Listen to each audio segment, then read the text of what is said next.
বাংলাদেশের অবস্থা ভয়াবহ। সে দেশের হিন্দু সংখ্যালঘু, তাদের বাড়িঘর, ব্যবসা প্রতিষ্ঠান এবং তাদের মন্দির টার্গেট করা হচ্ছে। এবার তা অকপটে স্বীকার করে নিল আমেরিকাও। সম্প্রতি একটি পোস্ট সামনে আসে, সেখানে এই বিষয়টি প্রকাশ্যে এসেছে।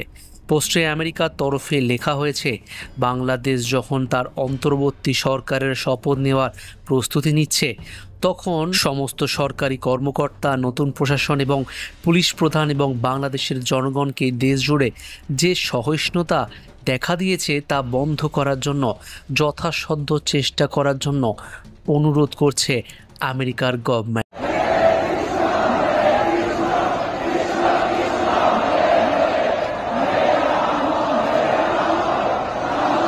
যার মধ্যে নৃশংসভাবে টার্গেট করা হয়েছে দেশের হিন্দু সংখ্যালঘু, তাদের বাড়িঘর, ব্যবসা প্রতিষ্ঠান এবং তাদের মন্দির। সহিষ্ণুতা বন্ধ করতে হবে এবং বাংলাদেশের জনগণকে জাতি হিসাবে এগিয়ে যেতে হবে সাহায্য করার জন্য, এবং দোষীদের অবশ্যই শাস্তি দিতে হবে। গদিচ্যুত হয়েছেন শেখ হাসিনা।